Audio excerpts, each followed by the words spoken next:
Welcome back. I hope you're here because you watched part 1 of How to Change the World by Being a Friend, Loving LeAnn, and I hope you're here to hear the rest of the story. So if you haven't watched the first video, I'm going to link it above because you really need to watch that to understand the rest of it. But this is the video that I have put off making for 2 years. This is the hardest video I've ever made. And this was the worst thing that's ever happened to me in my life. But I wanted to make this video because I want to encourage people. If you're fighting this horrible disease, there's still hope. There's still absolutely hope. But I have learned so much through this process, through this journey. And I know that she wanted to share her story and make a difference. So I feel like I'm one of hopefully many voices that will tell pieces of her story and her life. So this part begins in, we're going to say, December of 2017. I was working like crazy as an RN. I was the educator for 3 ERs. I also ran a SANE program, a sexual assault nurse examiner program. Wasn't sleeping much, under a tremendous amount of stress, and I started getting sick. So in December, I developed the craziest case of shingles you've probably ever heard of. When I developed shingles, a lot of people said, just slap a Band-Aid on it, go back to work. And they didn't understand this was crazy. My neck swelled out twice as big. Of course, shingles is extremely painful. The worst part was I ran a fever for 6 weeks. I became incredibly weak. And at the end of that month, when I was getting ready to go back to work, she was calling me, LeAnn was calling me all the time and checking on me.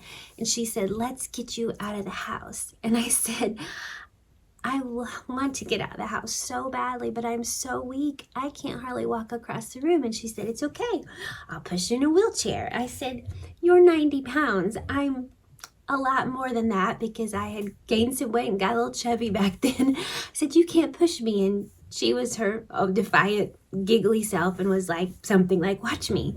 So she takes me in her little Beamer convertible and we go a few hours away to get me out of the house to go shopping. The first door, she puts me in a wheelchair and she pushes me around, and I'm embarrassed because I can see she's, even though she's strong, she's she's working quite hard. People often called us sisters. They thought that we resembled each other. We giggled a lot and we were very happy, and so our spirits were very similar. But we joked and I said, I'm going to get you a necklace that says big sister and little sister. And we laughed because she was actually 4 years older than me, so she would be the big sister. But because I was the chubby sister, I said, I guess I would be the one to get the big sister. So I remember that day, one store, they had one of those electric wheelchairs, and I got in that, and we about peed our pants in the store because I was running into walls I've not coordinated. It was quite the spectacle. But I remember the other stores, her pushed me around in the wheelchair. I know she was tired. I know her back had to hurt. And the thing that still impresses on me the most to this day is she would do anything for me to help me. And I did not know that within just a couple months, I would be pushing her in a wheelchair. Never in my furthest dreams did that enter the picture. So let me backtrack, and I'm going to tell this story the best I can, the way I remember it. So if I get any facts off a little bit, it's not purposeful. It's not meant to hurt anybody. Just have grace, and because this is the way that I remember it, and this was my interpretation of it, because all the players in this story and this journey had their own unique perception of what was going on. So around the summer of 2017, she found a breast lump. She went to get a mammogram, and I wasn't really concerned. My biological sister had had breast cancer, and as horrific as it is, and she went through a lot of hard things, she still ultimately had the best outcome ever and is years clear now. And just one of the biggest blessings in my life that my biological sister overcame that. So in my mind, that would be the same thing with LeAnn. It would just be a lump, and it would maybe be stage 1, or it would be no big deal, because I never ever fathomed what would happen. So the lump came back suspicious, and it was decided that she would have a lumpectomy. So I remember we all gathered at the local hospital that day, and I think she was actually kind of taken aback that my husband, her brother, and I showed up, because she was like, it's just same day surgery, why are you here? And I remember us giggling because she had had her eyelashes, she had the eyelashes done professionally, and they probably wanted her to take those out, but she was not taking those out. So she just sat there and blink. And she went through the surgery, and they removed the lump, and we all went home, and I checked on her, the next 2 days, and thought all was well. In the middle of this time, I had also discovered a gentleman on social media and his wife that had a type of cancer, and he had researched, and he had taken THC, part of the marijuana plant, and it had appeared to eradicate the cancer.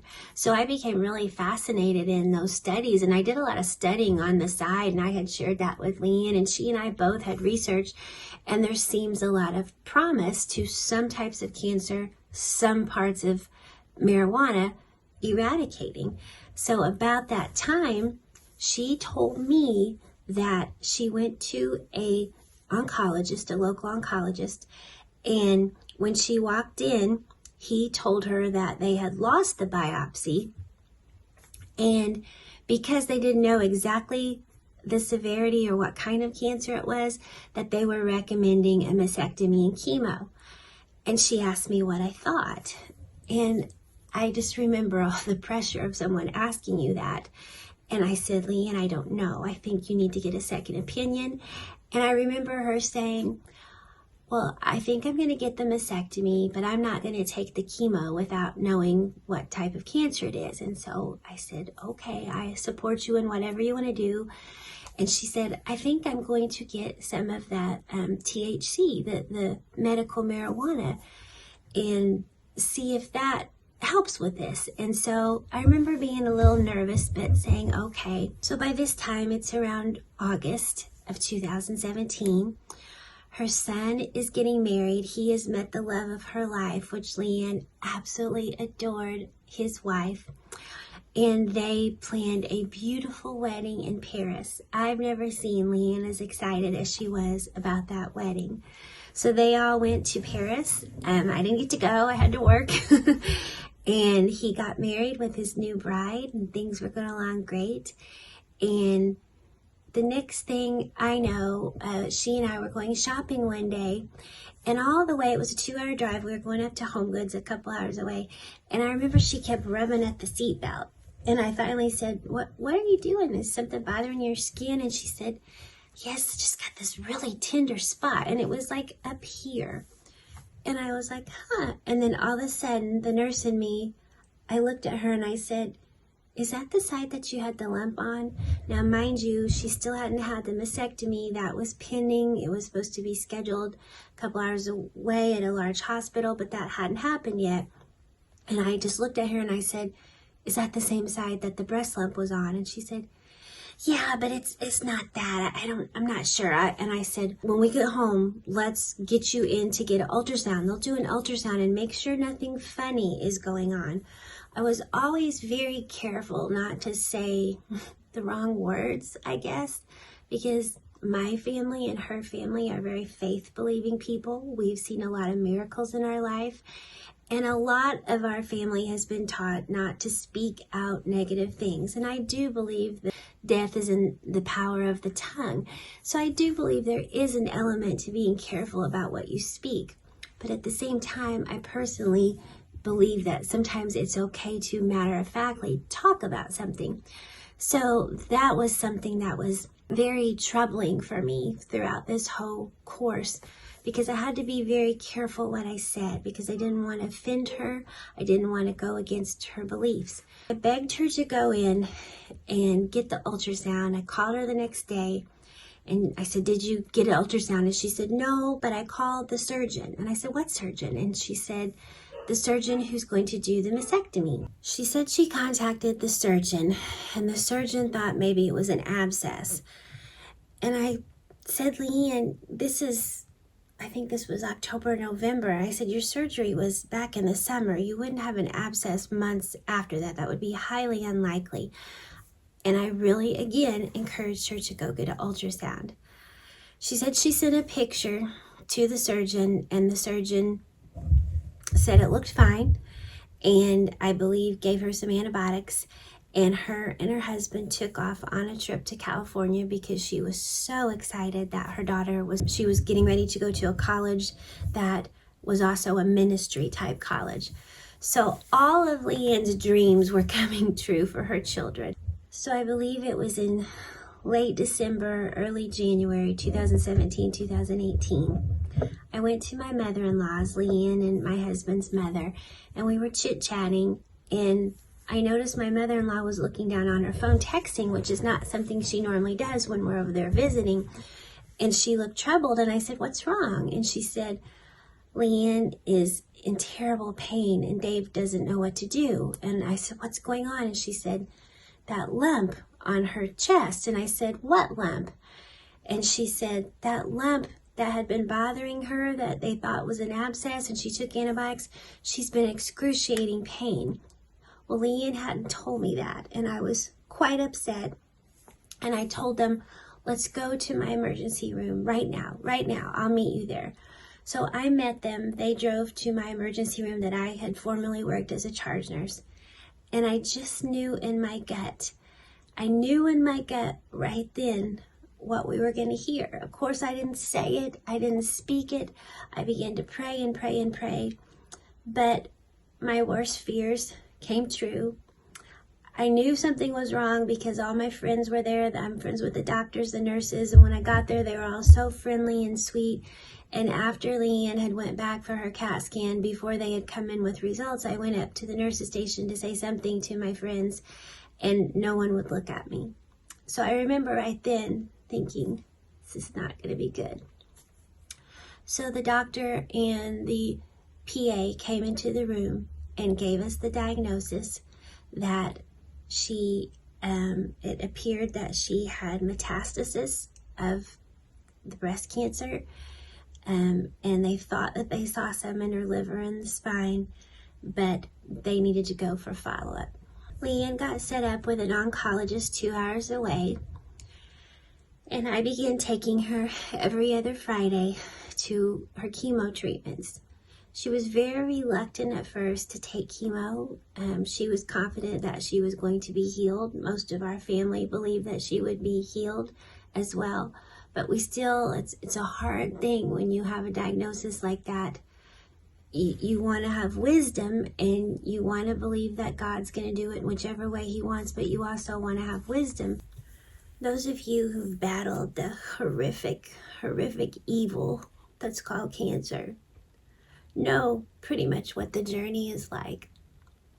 I remember when she first took chemo, I was able to fly up at the last minute from my local town on a small plane, and I got to walk in the door right when they started chemo. And I remember the look on her face. She did have some fear in her eyes, but I remember when she saw me, her eyes lighting up, and I held her hand and we sat there, and somehow I made her giggle. And throughout the whole ordeal, that was one of my purposes. I felt like one of my purposes was to make her laugh. So to be honest, there was a lot of pressure to that because it's hard to always be funny. I feel like sometimes I am funny, but when you feel like you have to be funny, it's a whole different thing. And throughout that journey, I battled back and forth between praying and fear and doubt, but she never wavered. She was always confident, and she would say over and over and over, I have text messages, she'd say, I'm healed. And her biggest joy was when we would go to the oncology hospital and she'd get to witness and talk to somebody about God and Jesus and how much he meant in her life. And everywhere she went, she was just like a sparkle. remember we would sit at the top of the building. It was a multi-story skyscraper in the city, and we'd sit in the very corner, kind of to stay away from a lot of the germs, but it was windows, and we'd sit in the corner in that warm sun, and sometimes we would just sit and fall over laughing and giggling, watching people and just getting tickled about random things. And it's so ironic that I have wonderful yet heartbreaking memories of that place. I've never been back. It's been 2 years. I actually thought about going back for this video to just see if I could, but because of COVID, I really don't think they would just let me go. I remember one time I was pushing her in. I had bought a little wheelchair for her that it was like a transport wheelchair, so it would fold up in the back of her little Beamer convertible trunk, and I'd get that out and push her because she was so weak. I didn't think she should expend her energy walking, so it was easier for me to push her. Plus I was the big sister and I could push her because I weighed more and was stronger.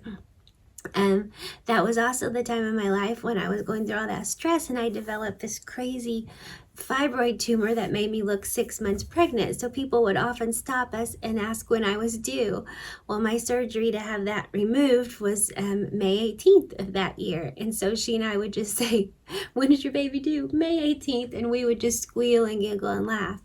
I remember another time when we were going up there, I had to pee so bad because it was almost like I was pregnant. This weight was sitting on my bladder, and I ran into this bathroom, and I set her right outside in the wheelchair, and I'm like, you okay? You have to go? And she's like, no, I'm fine. I'll stay here with the purses. So I went into the bathroom, and I went in there to pee and do my business, and I remember looking down thinking, well, boy, that lady's shoes are awful big. She's really got some big feet. And then I remember looking back again thinking, why are her feet turned the other direction from the stall?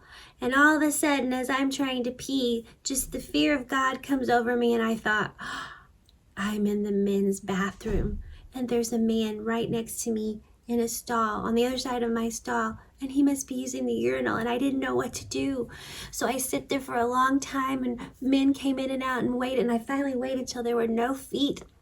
And I ran out of the bathroom, and when I flung the door open, she literally is falling over in the wheelchair, laughing like a hyena. She would always kick her foot straight up in there, and just tears are rolling down her face, laughing so hard. So I can't say that the chemo trips were horrific. I know they were horrific for her physically and what she had to go through, but we laughed and laughed and laughed. We would get in trouble in the chemo hall because we would giggle, and a lot of other people were very somber, which I get, but we felt like the diagnosis was somber enough. Why live out that somberness every day? So we made every time a kind of a giggle fest, and we got in trouble for laughing so much on chemo. But I do remember a lot of really poignant moments. I remember after a few chemos, they were beginning to prepare her that her hair would fall out. And I know she was hoping and believing that maybe she would be different. Maybe her hair wouldn't fall out. And so we hoped and prayed. But in the back of my mind, I don't know if it was lack of faith or doubt, but I thought I've never known anybody else who had chemo that's hair didn't fall out. So maybe we need to prepare, because she and I are very much girly girls and princesses, and we'd already talked about neither one of us ever wanted to go without hair. I feel like I look like a drowned rat without hair. And so I began to tell her, let's just make you like a little ball cap with a ponytail just in case. And she said, okay. So I remember one day after we had driven 2 hours, as we were getting closer to home, we stopped at a beauty supply store. And I remember as we got out, she wanted to walk. She didn't want to go in the beauty store in the wheelchair. And so I said, okay.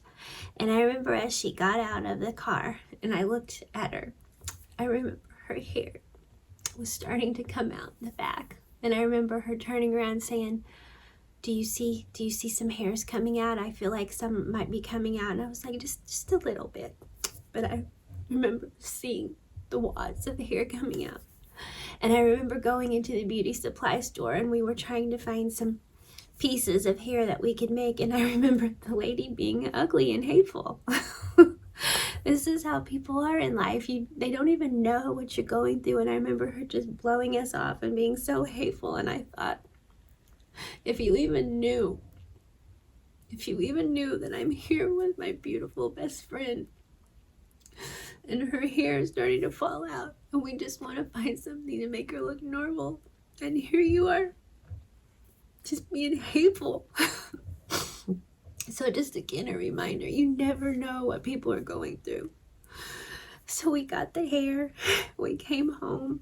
I think a few days later I came home and we tried to craft it with a ball cap, and her hair did start to come out more, and so that was kind of her first artificial hair piece. Her mother-in-law is a beautician, and she was wonderful and helped find her a wig.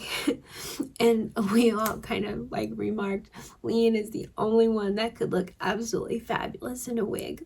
We had a family get together after one of her chemos, and I remember she arrived late because her and her husband had driven the 2 hours after the chemo, and she walked in for the first time with the wig, and I know she was really nervous and anxious and didn't feel good, but she walked in and she just looked like a movie star, and we all were just like aghast that who looks that good. It didn't even look like a wig, but she was also a cosmetologist, so she just did such an amazing job.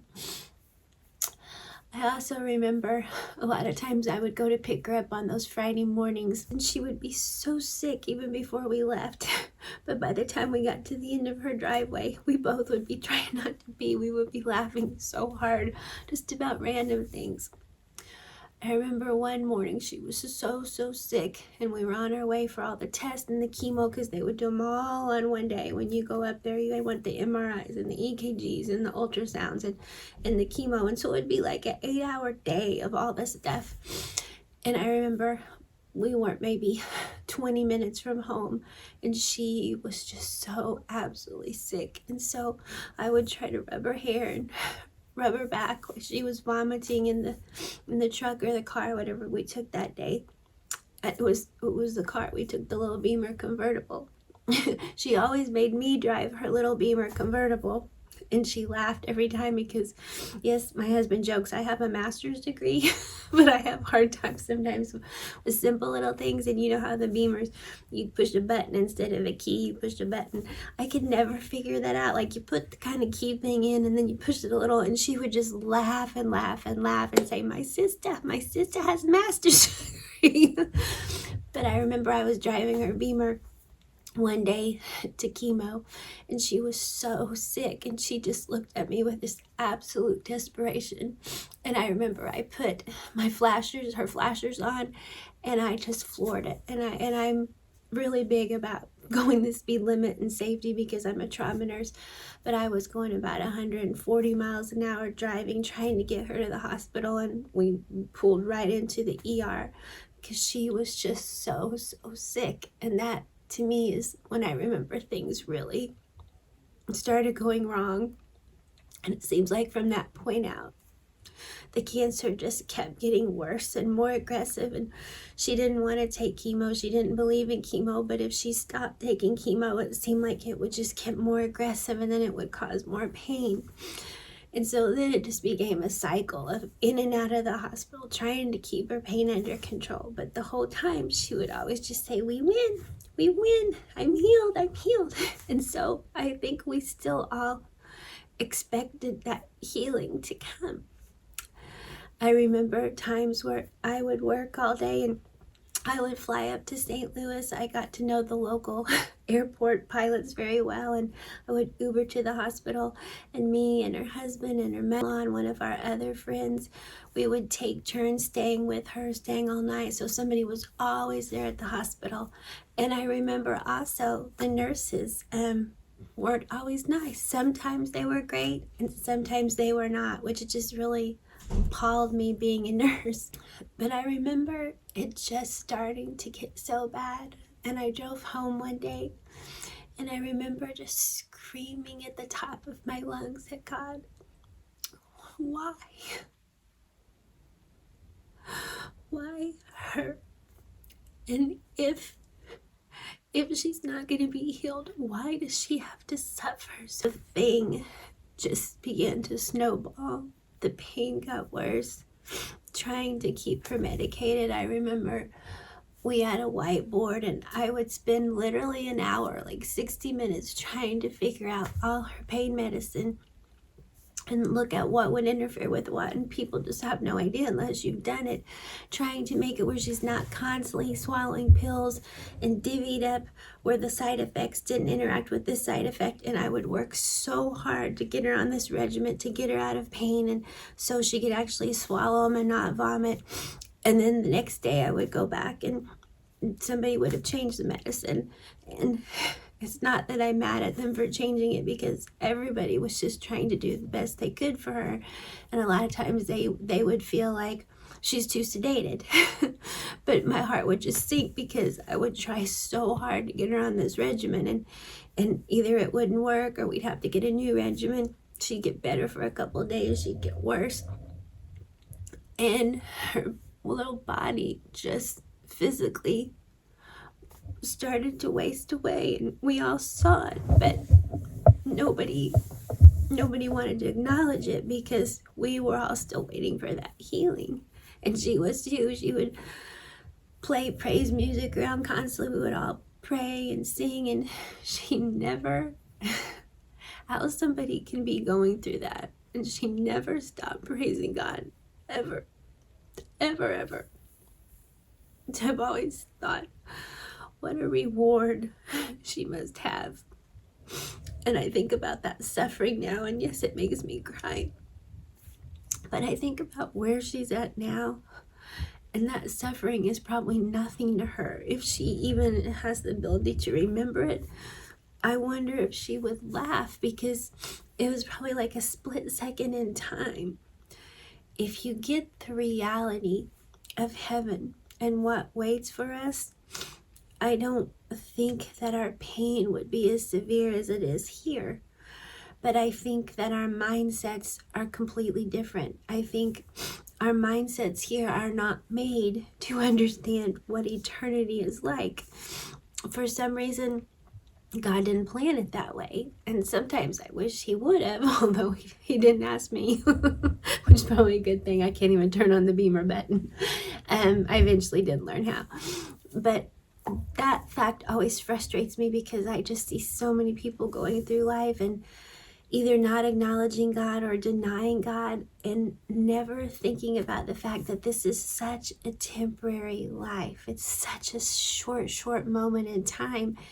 And our real life is the afterlife. And so if you believe that, and if you get a hold of that, all this pain and suffering that she had and our family had watching her go through this, it means nothing. It means absolutely nothing. So that diagnosis in my ER was late December, early January. August 10th, I had to go up to St. Louis to train for a class that I was teaching, and I didn't want to go because she had finally went hospice, I believe, on the 9th. And I didn't want to go, and I was at the hospital when they put her on hospice, and she looked at me and she said, you go, you need to go. And I said, I'm not going. And she said, you're going. And she said, you can come back Friday for our slumber party. I started staying all night with her on Friday nights because she'd be in so much pain. We all would have to help her around the clock. And we called it our slumber party. So I said, yes, I'll be back. I'll be back Friday for the slumber party. So I remember that moment. I really felt like she should have probably went on hospice sooner, but that wasn't my decision. It was her decision. And I remember when I was sitting in that room and all the whispering was going on, she looked at me and she said, do you know what's happening? And I'm not a complete dummy. And I said, yeah, I know.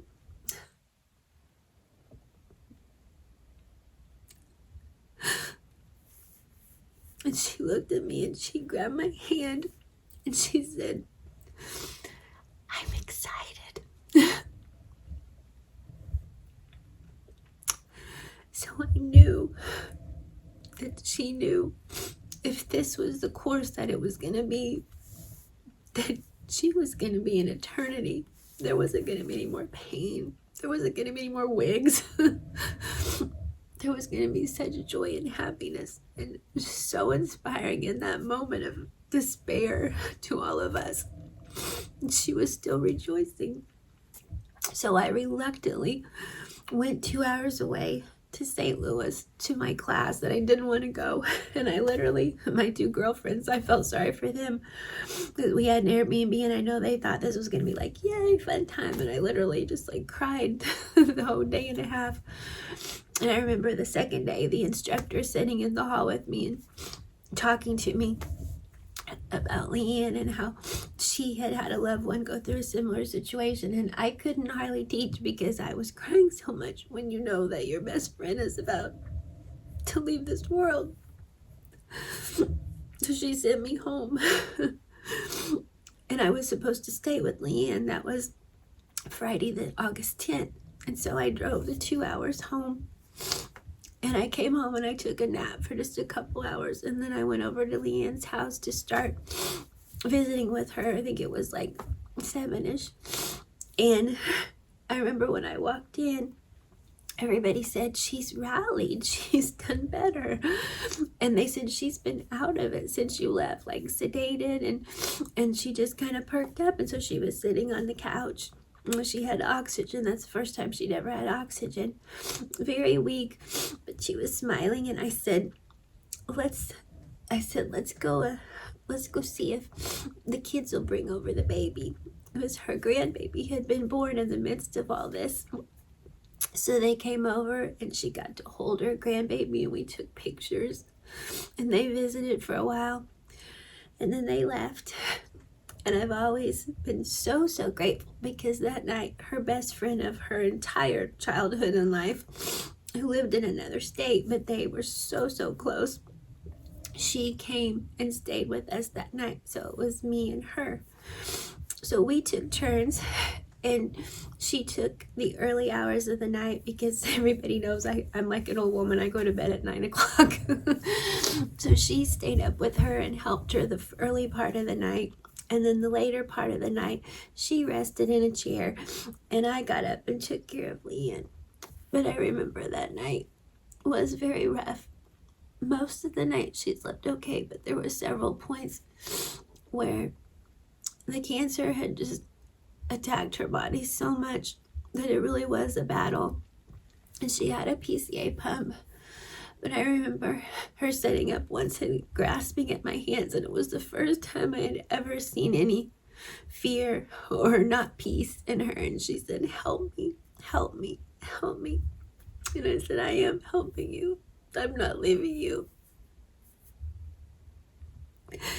And so myself and her friend, we got her the medicine she needed. We kept pushing the PCA all night. She would wake up every once in a while, and I'd hold her hand, and she'd squeeze my hand, and she'd look at me, and she had this $1 million smile. And she'd look at me and she'd say, I love you. And grin at me and fall back asleep. And I remember I was supposed to go off duty about 7. I think it was a little bit later. And right before I left, she opened her eyes and looked at me and grinned again, and she told me she loved me. And I left that morning, maybe 7:30, 7:45, and I came home and I fell into bed crying and exhausted, and I fell asleep. And my husband came and got me. And about 45 minutes after I left, she left this world. And you have to understand, even though I'm still heartbroken, I cry in my tears, it's still a lot of those earthly memories of that horrible suffering. But I absolutely know that that moment that she went to heaven, that all that pain and suffering was gone. So when I ran in to see her body, started hugging her and crying, it was also a sense of just peace, because I thought, kind of like, I don't know why it reminded me on Jesus on the cross. I thought, it's finished, it's done. That terror and that horror is over. And she actually had the most beautiful smile on her face that wasn't there when I left. And so I knew that she wasn't in that little body anymore. But then over the next couple of days, we had to prepare for her funeral, and her husband was so sweet and so good to me. We all love each other so much, but there were stressful times when she was going through all this, because like I said, we all wanted to do the best for her, and sometimes we didn't agree, but we always did it peacefully and lovingly. But it's like all the stress and strain was gone. And her husband asked me to help plan parts of the funeral, and so we designed this funeral to be such a celebration of her life and of her getting to go to paradise. And I think it was one of the most beautiful funerals, if you can even say that I've ever been to. But I want to tell you the last thing before I close. One of the funniest things that I don't mean funny, haha. I don't think it was a coincidence. They asked me if I wanted to speak, and obviously I'm a speaker. I like to talk. But I thought to myself, there's no way I can talk at my best friend's funeral. There's no way. And I remember beginning to pray about it, and I said that I would. But I thought, have you ever thought about if you could talk at your loved one's funeral? Most of us can't. And I thought, there's no way I'm going to be able to. I remember I had to go. I didn't have to. I had the privilege of going to pick out the outfit, which actually was a big, big honor to me that the family would trust me enough to do that. So I went and picked out the outfit that she wore, and the local lady at the boutique I knew her, and she was such a precious, precious lady, and they were so sweet to me. And the whole thing was surreal, standing in this pageant beauty room that I'd been to before for my daughter for proms, and picking out my best friend's clothes to bury her earthly body in. So it was pretty horrific, as you would expect. But I remember the morning of the funeral, I literally woke up, and I remember setting up in my bed right here. I sat up, and I remember thinking, something's different. And I promise you, I swear to you, I've never had this feeling since or before. I felt like there was just like a cloak around me. There was something so peaceful, and I was smiling, and I woke up happy, and I woke up excited, and I thought, we are going to go just give her the most beautiful memory service, and we're going to win people to the Lord, and we're going to show people that even in the midst of this earthly tragedy, there is such beauty out of it, and what beauty her life was, and what beauty she's experiencing now. And so I began to get excited about the funeral, which is still bizarre, even me saying that. And so I remember we got there. I couldn't stop grinning. My husband and I were down at the front greeting people as they came through. And I remember thinking, these people are going to think there's something wrong with me. I'm grinning like a Cheshire cat. I could not stop grinning. Just this cloak of peace and joy was covering me. I believe with all my heart that God somehow wrapped his arms or put angels around me, and something protected me from that horrific grief that I had had and later would have. Something protected me and enabled me to get through that and speak. And when it came my turn to speak, I actually had the crowd laughing quite a bit as I told stories of she and I. And I remember just being surreal, thinking, how can I be up here laughing and making the audience laugh? But I know that she would love that.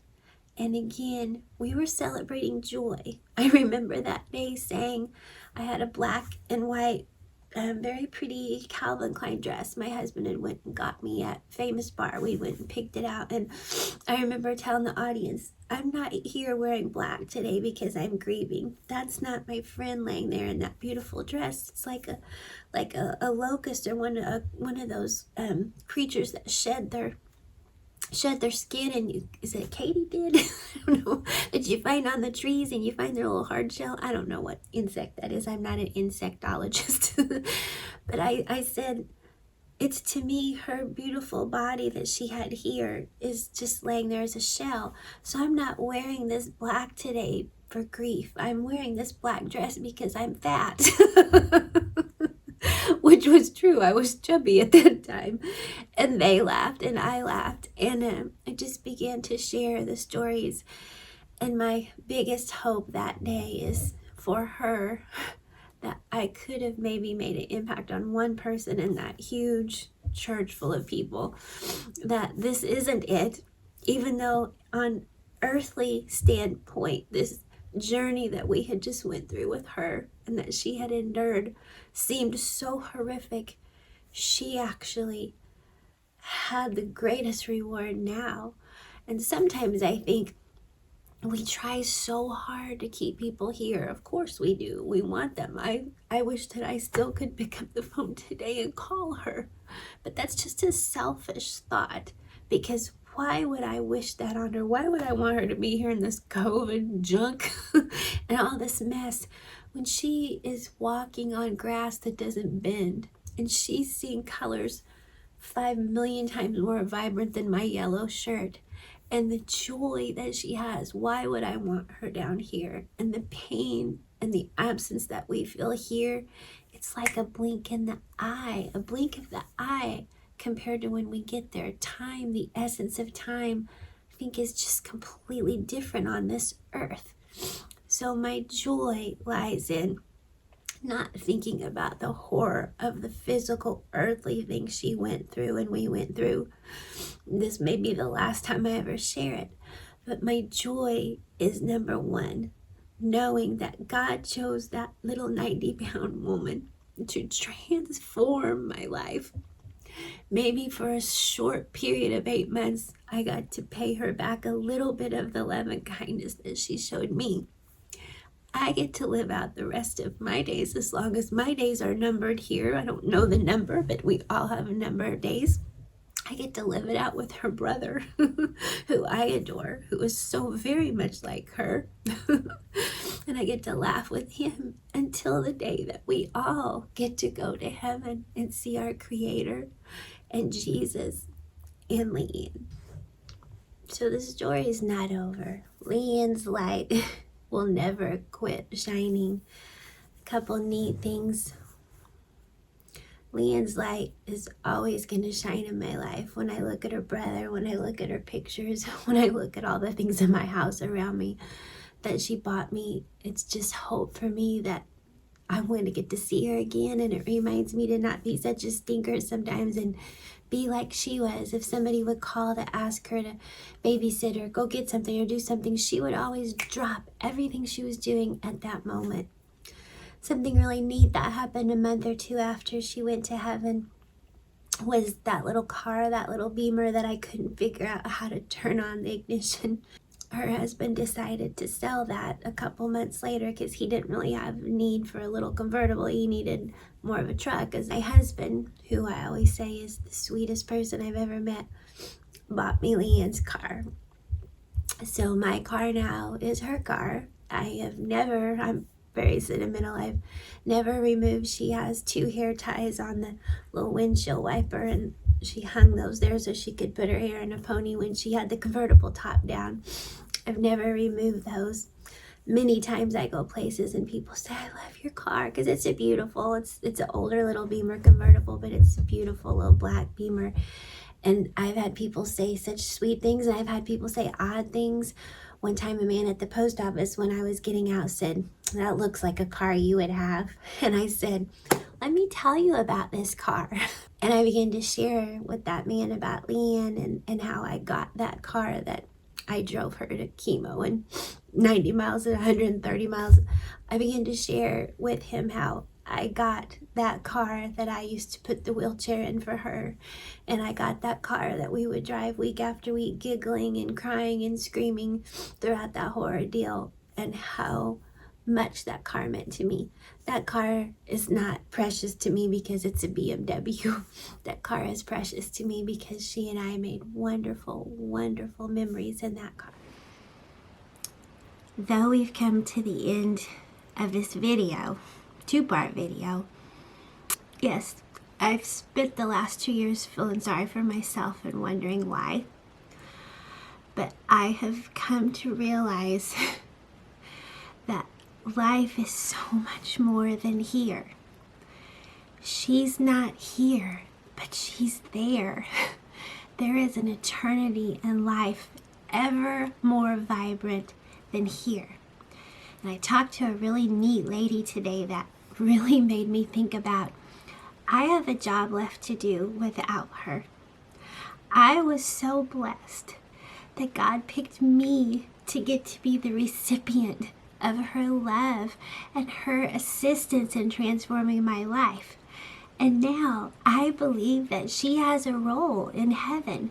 I want people to stop thinking about heaven like it's this crazy imaginary place. And I want people to start thinking about heaven. It's as real as it is here, but even more than our minds can imagine. My new friend today described it so well, and I've actually said this to somebody before. I feel like it's a veil comes off of our eyes and mind when we pass into heaven, and we can see what these minds weren't able to see. I have a friend, and she lost her husband to cancer a couple years ago. And I ran into her shortly after LeAnn's diagnosis of 6 months to 2 years to live. And I was crying to her. And I asked her, how were you dealing with this? And she said, because she had lost her husband in a very short time period too to cancer, she said as she was grieving and as she was seeking God, she was asking him why. And she felt his voice, she heard his voice say to her, I'm imagining in her mind, I don't know if she heard it audibly. I think God sometimes speaks to our mind and puts thoughts that weren't there previously before. And she said that he said, Mara, you wouldn't even recognize him. That has never left me, because she said that was so comforting to her, and that's so comforting to me, because when we get a hold of the thought that I wouldn't recognize LeAnn, not only is that horrific looking shell of a body that cancer did to her earthly body that I saw and very few people saw because she was embarrassed. Not only is that body gone, I think when the blinders come off and we see the reality of what we are in eternity, I think it's so glorious, it's so godlike that we couldn't even recognize them as far as what we know. We'll recognize them as who they are, but we don't recognize the death and the sickness and the humanness down here on earth. I think it's so glorious that we would be almost ashamed that we're grieving, because our grief is selfish. And it's okay to have that selfish grief. That's part of loving them. That's okay. But we have to get beyond that and realize that we wouldn't even recognize them because they're glorious. So I hope if you got anything out of this 2-part series, I hope it encouraged you, number one, to be a LeAnn, to be a friendly like LeAnn, to change the world one life at a time like she did for my life. And if you've lost your loved one like I've lost LeAnn here, I haven't lost her. You haven't lost your loved one. You're in a transition time and they're waiting for us. I think they have a job like we do here. They have an assignment and she's working and your loved one is working and praying and helping things move in the heavens to work down here for our good. But I think they must know they're coming. They're coming. She knows I'm coming. She knows that I'm going to see her and we're going to squeal and we're going to giggle. And your loved one knows you're coming. You're coming. So I hope this gave you some inspiration today to make a difference on this earth. And don't give up to those of you like me who have somebody besides God and Jesus that we can't wait to run through the door and see. Thank you so much for stopping by. That's so Trishy.